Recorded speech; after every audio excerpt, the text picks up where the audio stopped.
Welcome to the show. Thank you for joining me. As always, really appreciate it. Really appreciate you sharing your time. This is the Goodwind podcast with Niko LaPelusa. So recently I saw a TikTok. It's a dermatologist TikTok, but they were sharing their mother's skincare routine, daily skincare routine, and every day her mom rubs a banana peel on her face. Now, she looked great. Elder, maybe 80, looking great, but she was also Asian. And as we all know, Asians can hold their youth for quite some time. So I'm giving it a try. I'm running an experiment to see how my skin feels after going in on some banana peel action. I can tell you it feels a little filmy right now. I probably should wash my face, but I'll do that after the episode. Thanks for joining today. Feeling pretty good today. And, I have a little plan for these episodes a lot of time. And a lot of times it's based on the things that I'm choosing to consume the day leading up to it, the morning of, and, my actions too. And I love talking about sexuality right now. And that's probably because I've been obsessed with it for more years than I haven't now. Since about 13. Pretty much when I first was able to first masturbated. My first masturbation story is much like any young man.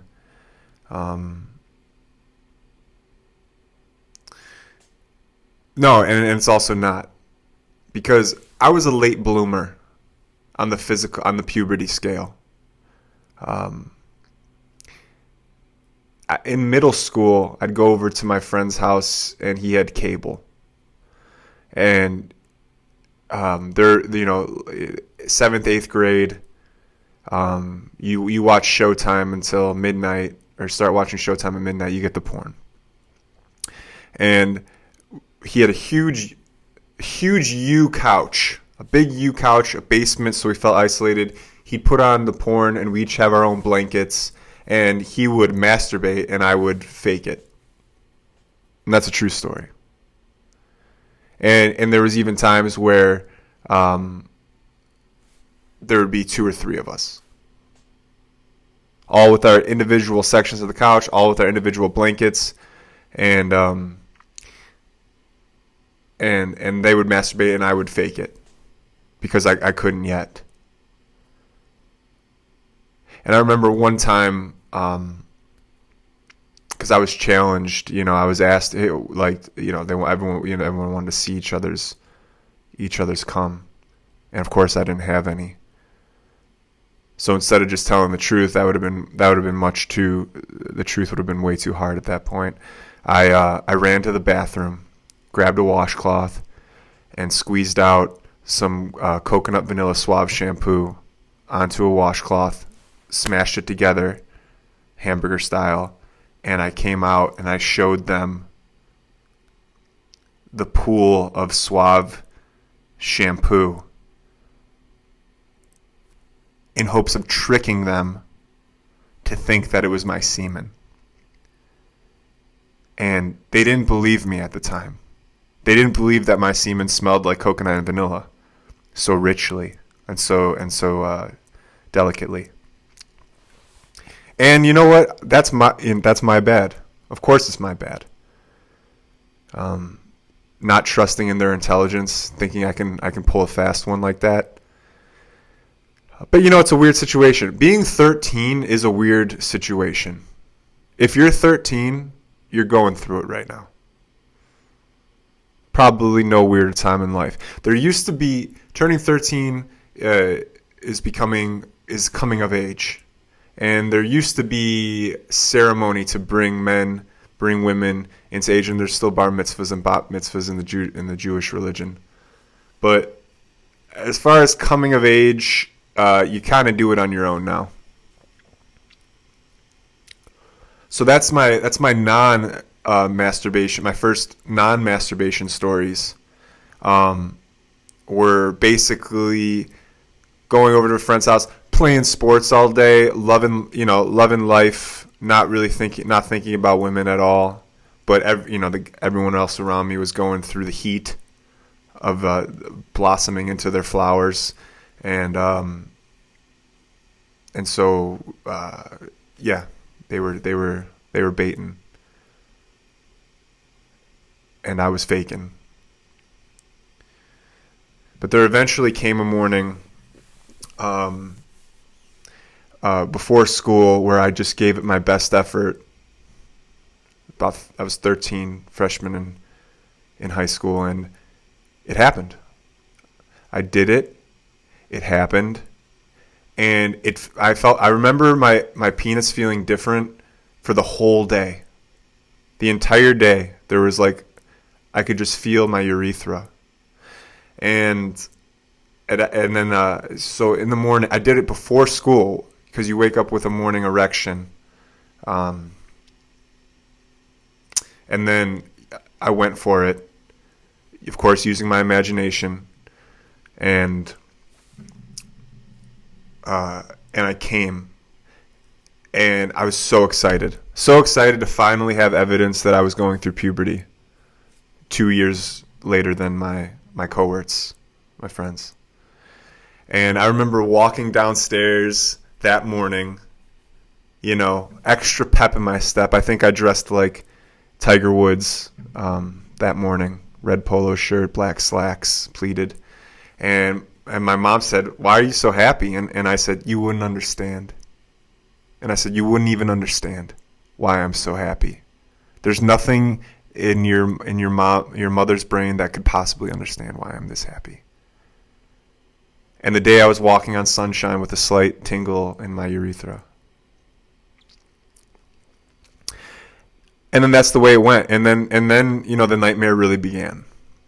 Because if you've never been a 13-year-old man, if you've never been a 13, 14, 15, 16, 17, 18, 19-year-old boy or man, then you don't know what it's like to get an erection for no reason at all, and then have to hide that. And when we'll go, yeah, well, you don't know what it's like to have a period. You don't know what it's like to have blood and have to hide that. True, but that is a week out of the month, if I'm not mistaken. I could be way off. I believe it's about approximately a week of bleeding. You got a military pad defense system. You wear your black sweatpants, your red sweatpants, and you keep it moving. This is every day.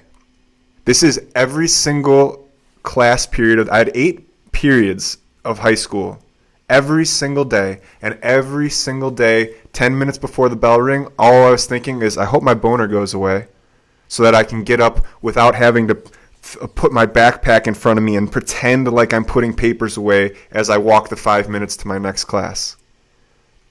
Gee, I hope I don't have... I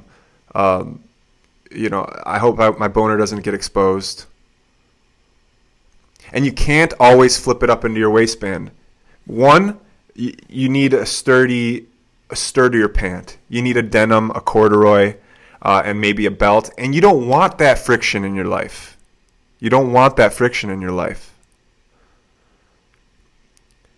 So my tactic was, I probably carried my backpack in front of my body 60 to 97% of the time. Just hiding my boner, pretending to shuffle through my backpack, looking for nothing. This was all for show.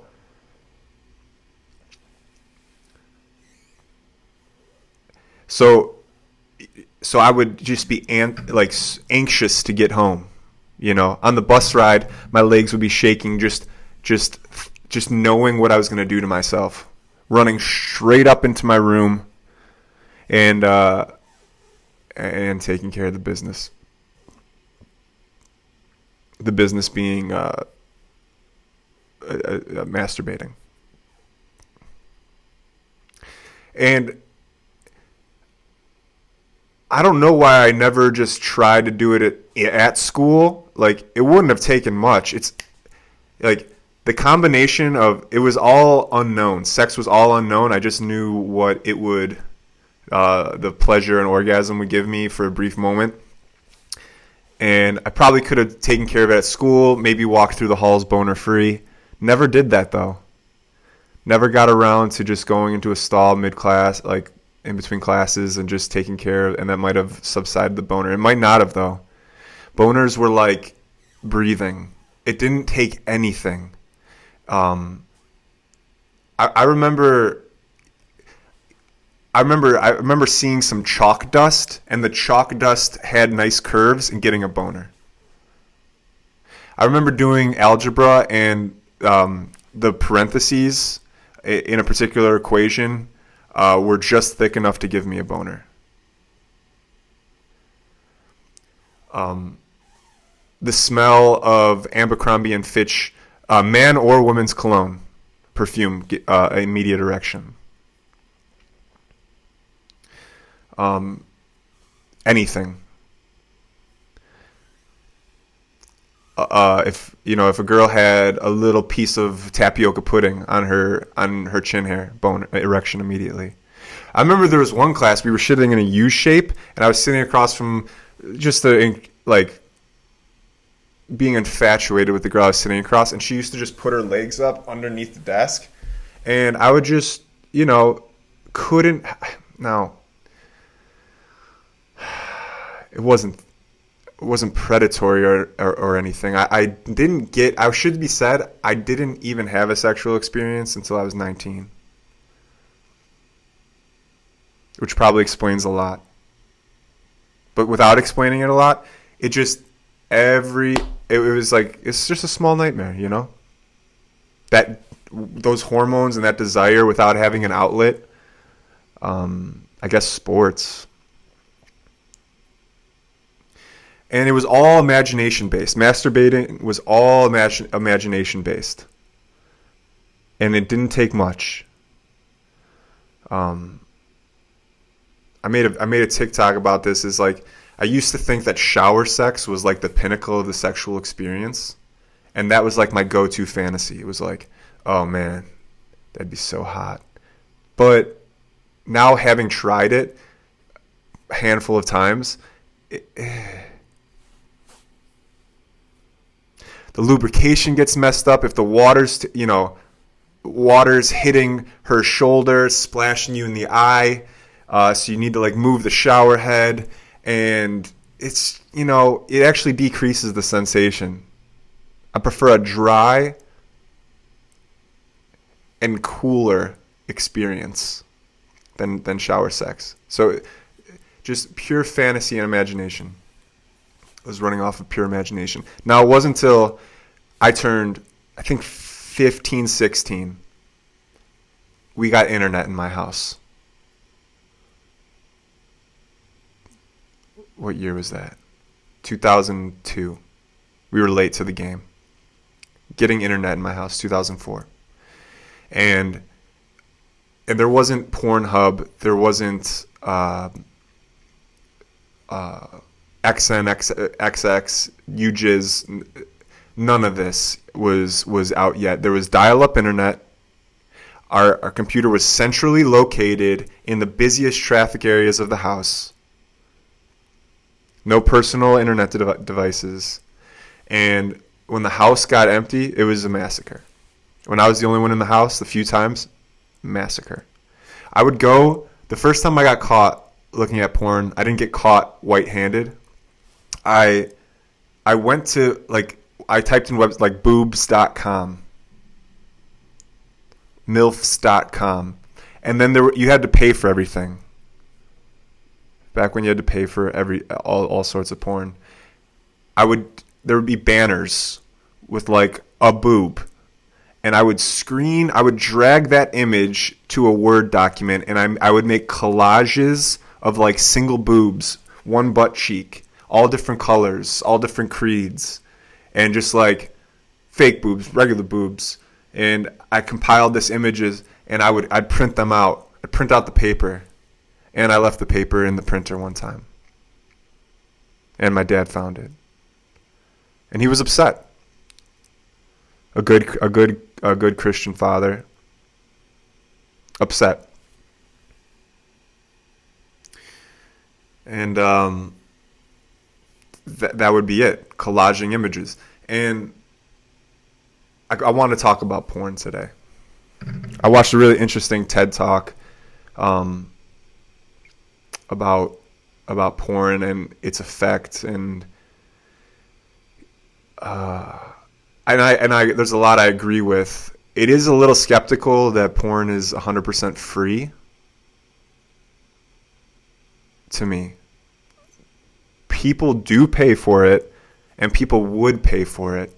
So the fact that it's free, it kind of feeds this conspiratorial thought in me that there's powers that work against us. And then I read these books. You can see that. The Tao of Health and Sex and Longevity by Daniel Reed. And, it talks about men's semen being vital life force for our own health and our own longevity. It recommends that retaining semen can be linked with longevity and overall health. So for porn to be free and the ease at which we can kind of get our dopamine just kicked up and just send out our seeds, send out our semen everywhere, it seems to be like a conspiracy working against people to make people sick. If this stuff is legitimate, if your semen actually retaining that chi is real and provable, and I buy in. Talked about this before. Like, I think in French, orgasm means little death. There's certainly a drained feeling that can happen post-sex or post-ejaculation that I'd say would contribute to, thoughts of it being some sort of energetic contributing factor. So the fact that it's completely free seems a little sus. Seems a little suspect. Seems a little too easy, like being set up for failure.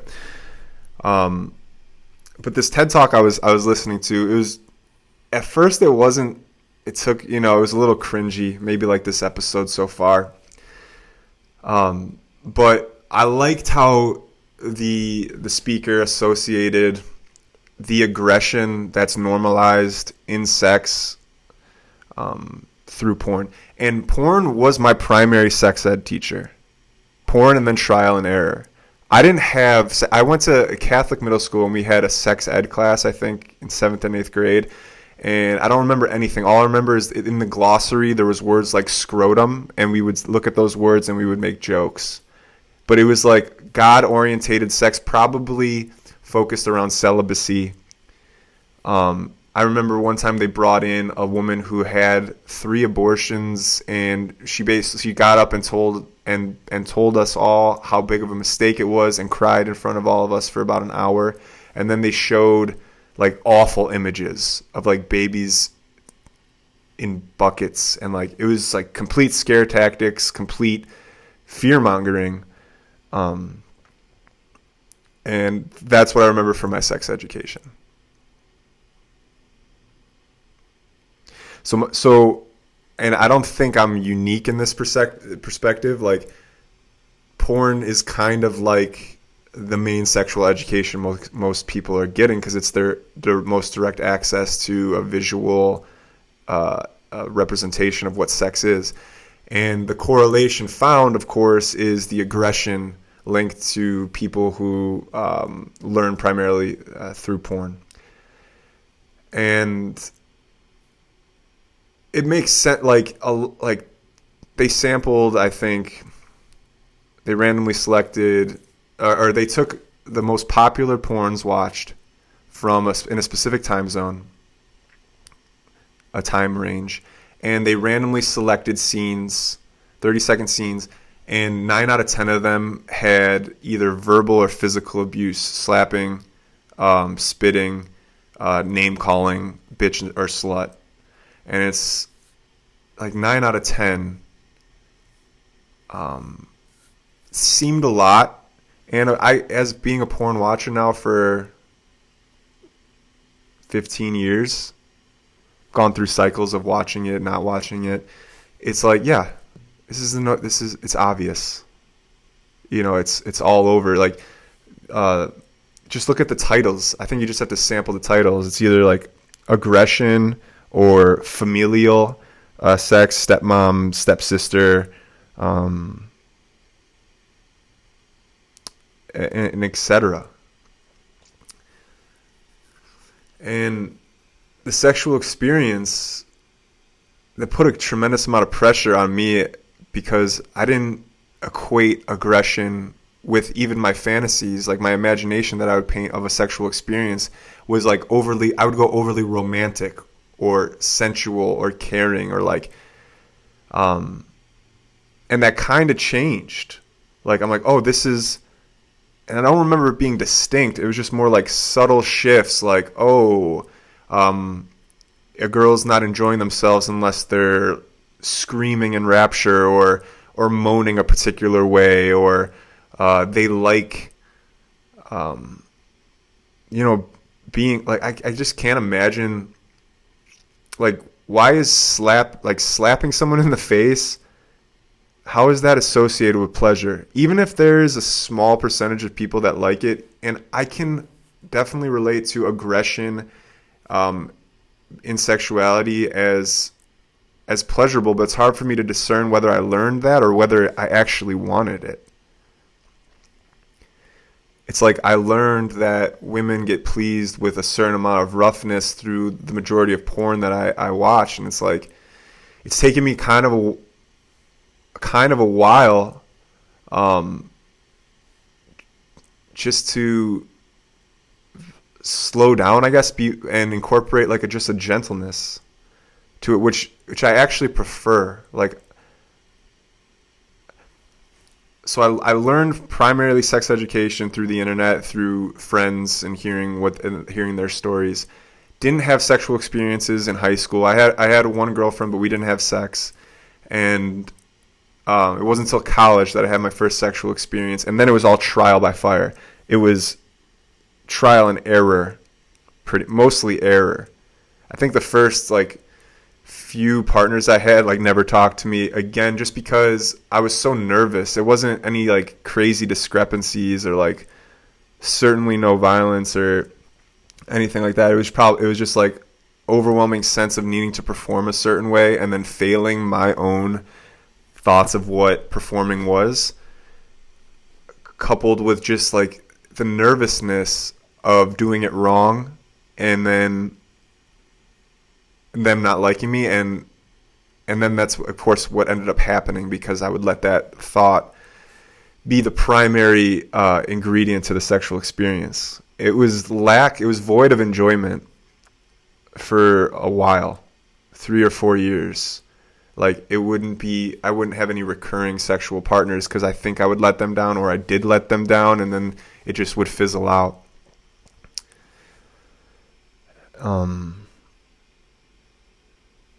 So, I mean, that ought to be talked about. It ought to be changed a little bit. Like, I just would love to know how many people actually do genuinely like aggression in their sexual experience, compared to how normalized it's been through the porn we watch.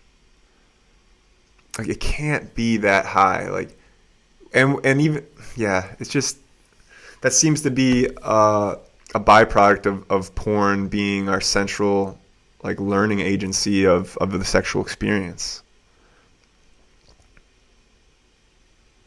So the aggression is one thing, and of course now having a certain dick size or having a certain stamina, like feeding into performance anxiety or lowering a man's self-esteem.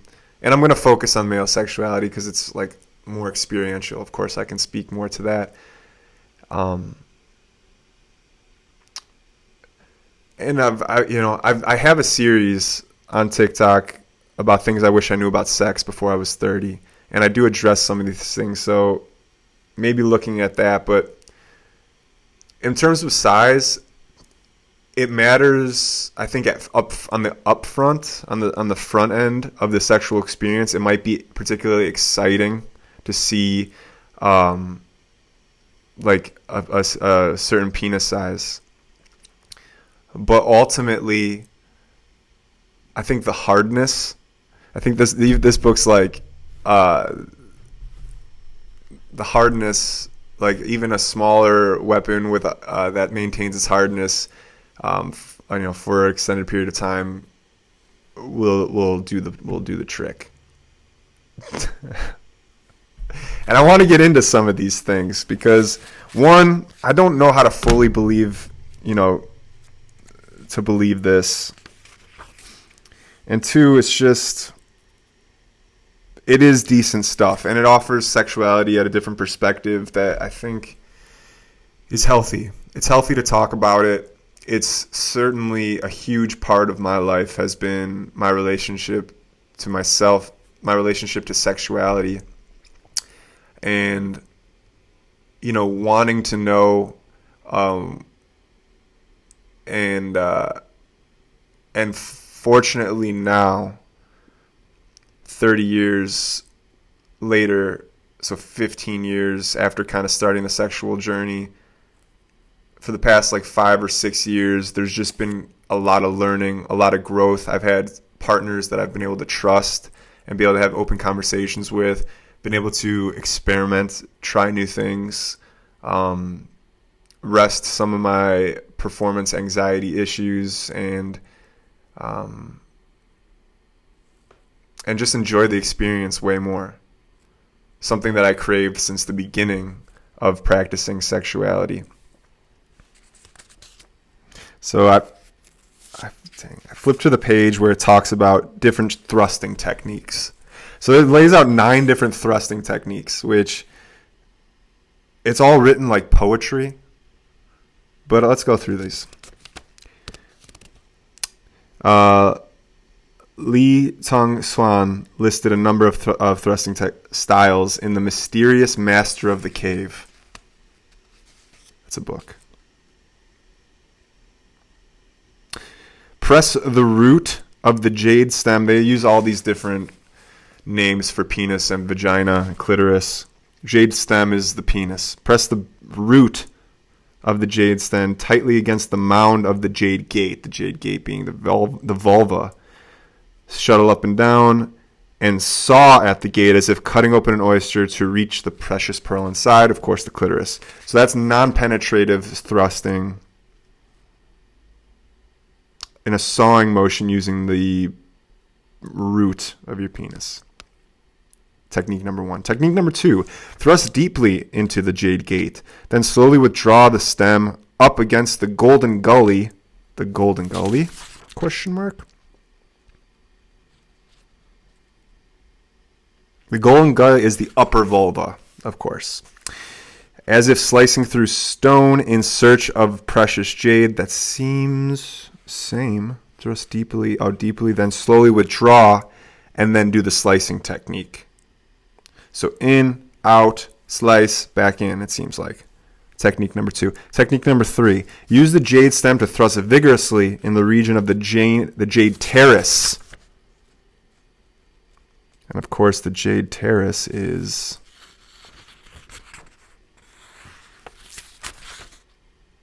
the clitoris. They don't have to use pearl. Okay. These are all the names of the clitoris that they're throwing out. Jade terrace, precious pearl, the seed, the yin bean, the lute strings, the divine field. Okay, so use the jade stem to thrust vigorously in the region of the jade teres, as if using an iron pestle to grind a medicine mortar. So this is non-penetrative thrusting style, which you grind the clit. Number 4, jab the jade stem back and forth with short, slow thrusts inside the celestial palace, which of course is the vagina. Like a farmer tilling the field to sow his seeds. Jab back with short, slow thrusts. I could just say short, slow thrusts, it seems like. But here we go. Number 5. Grind the jade stem and the jade gate heavily together like two avalanches meeting midway. Seems pretty straightforward. Be an avalanche. Number 6. Use the jade stem to strike out to the left and the right like a brave warrior trying to break through enemy ranks. So a little touch of violence, a little touch of aggression with the warrior analogy.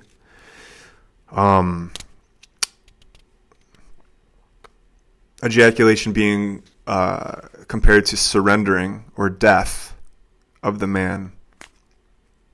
So this is a left to right movement. I got to try that one. I don't know if I'm too familiar with that. Number 7, move the jade stem up and down like a wild stallion bucking through a stream. Move the jade stem up and down,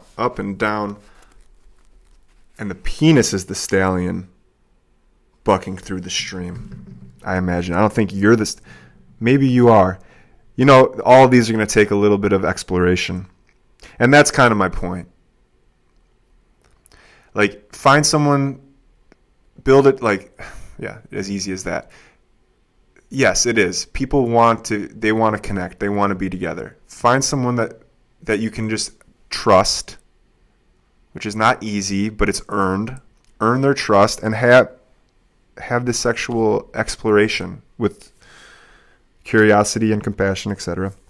Number 8, make deep and shallow thrusts in quick succession, like a huge stone sinking into the sea. So I kind of picture a stone kind of like dropping like that. Shallow thrusts and deep in quick succession. Number 9, push the jade stem in slowly like a snake crawling into the hole to hide. Push the jade stem in slowly like a snake crawling into a hole to hide. That seems pretty straightforward. Number 10, there's 2 more. Thrust the jade stem swiftly like a frightened mouse running into a hole to hide. Okay, thrust. So be the mouse or the snake. Snakes eat mice. Push the jade stem in slowly. Slowly is associated with the snake. Swiftly is the frightened mouse. So that's basically the same thing with different speeds. And the last one, rise up high, then plunge in low, like a big sailboat braving stormy seas. Straight motion of the ocean. So there's the different thrusting styles, and different strokes for different folks. So you're gonna like it says right here, depending on your physique, feelings, and personal experience preferences, it's gonna be different. And since Taoist intercourse lasts much longer than conventional variety of touted by as normal, different strokes prevent the monotony of a single repetitive maneuver and provide intercourse with a spice of variety. So a little bit of variety. It's going to be a little bit sensation-based. It's going to help you, us, throttle our pleasure to prolong the sexual experience. Because this book talks about not ejaculating, as much as possible, especially with age. It talks about, in the younger years, 13 through 20, like you can be basically a fountain of a spring of semen, but 30s, 40s, 50s, toggling down the amount of times you ejaculate. And you can do that by having non-ejaculatory sex, which I've done a handful of times, maybe 10 at most. So I'm still definitely working on it. And yeah, that's the path that I'm on right now. And as far as porn, I'm not bashing on porn. Because I'm not trying to deny any aspect of reality fully, because that would mean that I know, and I certainly don't.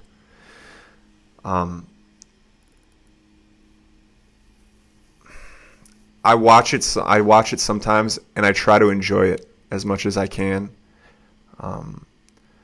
And there's this like indicator of addiction where you keep needing to watch more aggressive forms of porn to satisfy yourself. And I never really go there. I usually, I pretty much just watch vanilla, like sexual. It's just sex. And what I've been watching lately is like the one. Maybe this is some shitty stuff, but I watch the porn where there's like not even faces involved. It's just bodies. It's just like really sexy bodies, just like having sex with each other. So I don't know what that's about, but for me, I get attracted to the fitness of the individuals, and like that excites me. And yeah, I guess that's hyper visual, which porn pretty much is. There's an auditory experience of it, which also is important in the sexual realm. As far as like helping to maintain my own chi or to store my ejaculation, I need to make sound. There was a long time of practicing sex where I would be silent, and for some reason, not letting myself tone or moan or like or even talk, like that built up my anxiety and then actually lowered my performance. So being able to tone and like make noise and participate, even have a conversation, can really break up the sexual experience to prolong it, if that's what I'm looking for, if that's what she's looking for, or just make it more enjoyable. And laughing. I used to be, laughing during sex would have been very difficult for me.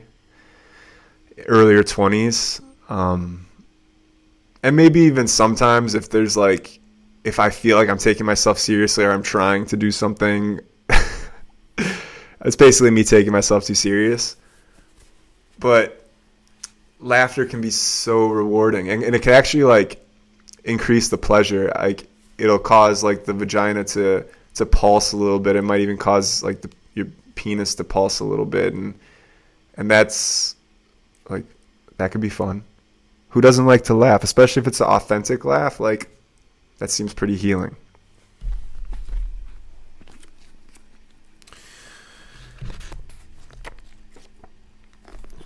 So we talked a little ejaculation control. We talked different thrusting styles.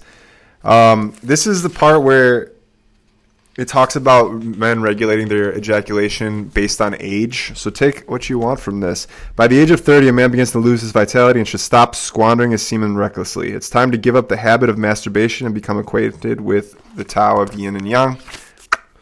By the age of 40, a man has reached the critical turning point in his life. If he wishes to prevent the rapid downhill slide into his grave that undisciplined sexual relations cause at this stage in life, he must now start practicing ejaculation control as a habit.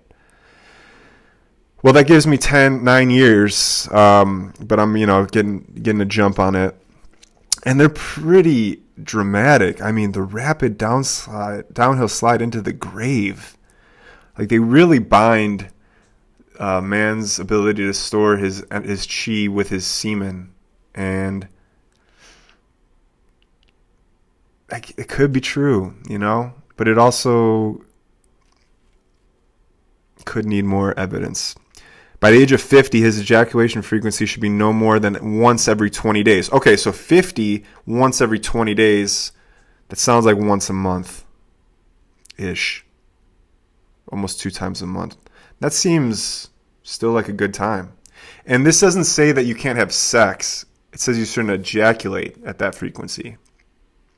Again, trying to separate sex with orgasm, like ejaculation. That's possible. All right, by age 60, most men should completely curtail ejaculation. Oh, but not intercourse. Exceptionally healthy men with strong libidos, however, may continue emitting semen once a month, or better yet, once every 100 coitations. Is that a word? It's a word. Coitions. So once every 100 times you have sex, you're ejaculating, or once a month, or not at all by age 60. By age 70, if a man is still hardy, he may continue using the ideal measure of once every 100 indefinitely. So eventually getting to one ejaculation every 100 sexual experiences. And I'm about 100 ejaculations for every one non-ejaculatory experience. So I'm going to have to do a whole 180. It seems like if I want to live my life according to this book, I do want to be strong and healthy. Let's see. Practicing ejaculation control is just as important for strong, healthy males as it is for the weak and elderly. Those who start this regimen early in life avoid the worst ravages of old age, retard the loss of vital energy, and live longer than those who wait until middle age to begin. Okay, so they're just doubling down, telling you to start early. For most men, complete abstinence from ejaculation is just as harmful as excessive emission. It creates a deep yearning for sex that disrupts the harmony of essence, energy, and spirit, and ultimately leads to even greater loss of sexual essence and energy through the uncontrollable, intense nocturnal ejaculations. Okay. I'm glad I kept reading because that's important. Like, of course, you can take it too far. And it's not about the abstinence of ejaculation. It's not about the abstinence of sex because that could, you're supposed to have sex. This just in. Like, you can take it too far.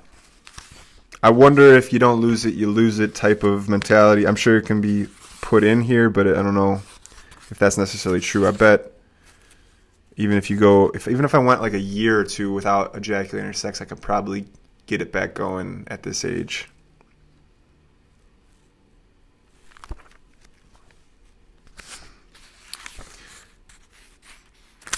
And then there's an elixir. So apparently, in China, they're more enlightened about sexuality. That's what this book is saying. And there is a bunch of evidence to suggest that Christianity did a fair job suppressing sexuality. So that could be true. I've never been to China. So apparently, like, people used to bring sex toys on them. Like, cock rings are apparently a thing. I haven't messed with too many sex toys. Hardly ever. I used a disposable cock ring. Basically, I put it on, and it had a battery in it. You press it, and it vibrated. I used it like once or twice, way back sometime. But maybe I could trying to use some stuff again. But here is a recommended vitality potion, according to this book, for men. Maybe grab a piece of paper or pen or pause this. There's a bunch of stuff in here. Basically, you take these herbs and you soak them in alcohol for 3 to 6 months. You strain it out, and you're left with a tonic. It says you can sweeten the bottle with sugar. Sugar helps, or honey, which helps you uptake the ingredients. So it says that, okay, you add 3 liters of alcohol to these herbs, 3 to 6 months, strain it out, and then you add 3 more liters and do another 3 to 6 months with the same herbs, and then you press out the excess fluid, which is supposedly the most potent part, and you're left with your potion. And the potion is as follows: deer horn shavings, deer horn resin, resin from hides of wild black donkeys, resin made from tortoise shells, horny goatweed, rhizome,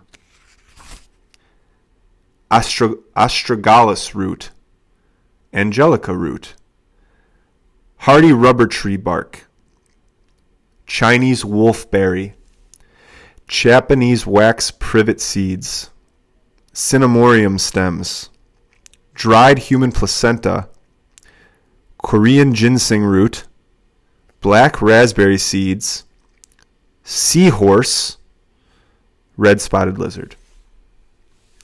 And the quantity of each of these can be found in this book, and it can be found online as well at the Tao of Sex. 2 male and 2 female red spotted lizards, 2 seahorses. Okay. Don't know how to take all this stuff. Like, I don't know how to process all this. I'm interested to try. I'm curious, and I like running experiments with my own life, my own consciousness, with my own health. So I'm game, but I don't know how to take all this stuff.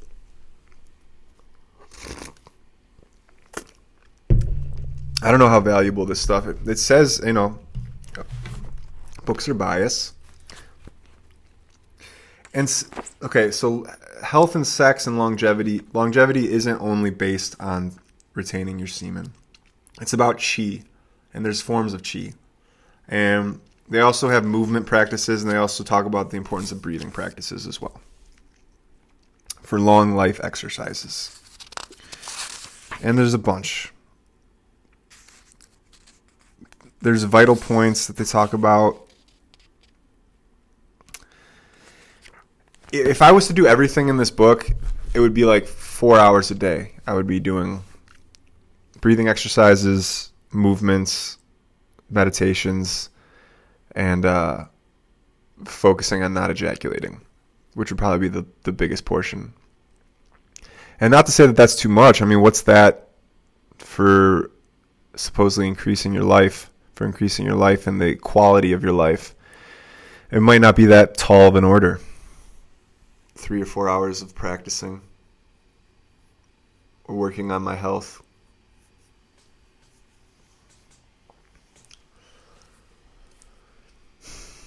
So I wonder what's moving forward. I guess, so as a 31-year-old, tapering down my ejaculations so that by late 30s, I'm only ejaculating once every 20 or so days, or once every 20 or so sexual experiences. And then again, eventually working to once out of every 100 days or sexual experiences ejaculating. Or do I just enjoy? Or do I just YOLO it? Things to consider. It's gonna be all personal. There's a problem. The problem with this is if I'm adding, it has the potential to add guilt to the equation. So if I do come more than once out of 20 days, then I feel like I'm doing myself a disservice. So how much guilt do I need to correct my course? And what is correcting my course? Like, is my spirit bigger? Is my energy, is love greater than these physical practices?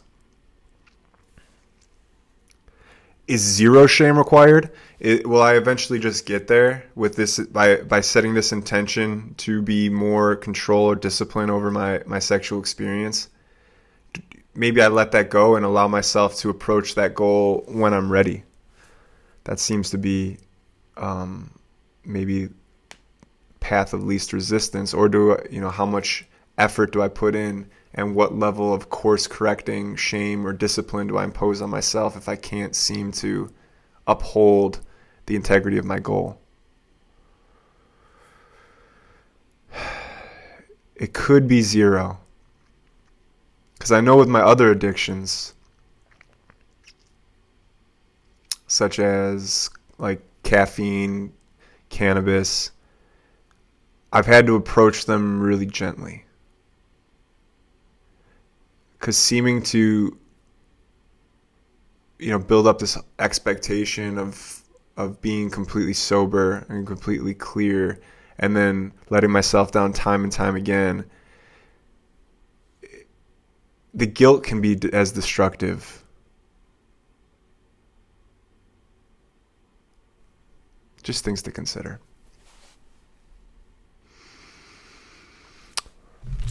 So this is the sex episode. I wonder if there's any more notes I had. I feel like this is a good one. This is a good one. Share this with the young men in your life. Like sex ed, the conversation around porn, the conversation around sexuality, it just has to be had. It's not, we say we live in an over-sexualized world, but it's an over irregularity, or it's an over, it's like false sexuality. It's like praising false sexuality. And that's the world we live in. Like, we live in the world of visual pleasure and gratification, but like the best sexual experiences have little to do with the visual. It's like all feeling, how I feel about myself, and then how I feel with, sharing myself with another, and how the other person feels. It has very little to do with like how fit like the other is. That like the fitness like of someone is like what stimulates my lust, but what really gets me going, or what really satisfies my pleasures, like, is mostly feeling based.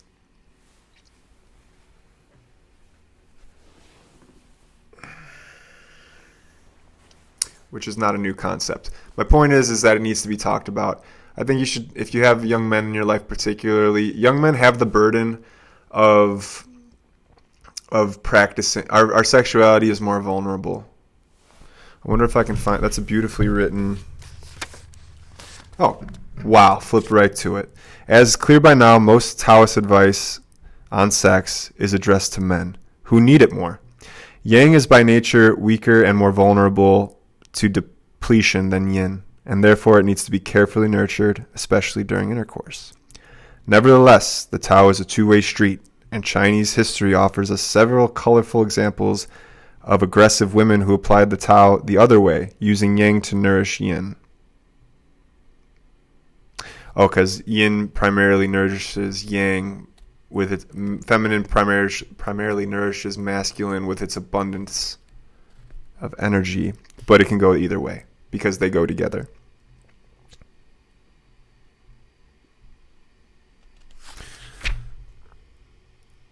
So yeah, I hope this is helpful. I hope it was slightly entertaining, and I can't wait to hear back some of the things I shared. Yeah, thank you for being here. And I can't wait to share with you again, and to drop a comment. Please subscribe if you like this and you want to see more. Drop a comment if you want to be included in one of the upcoming episodes. I read TikTok comments, Instagram comments on shows. So I'll be interacting with anyone who interacts with the content I put out. Thank you so much. Love you guys. Until next time.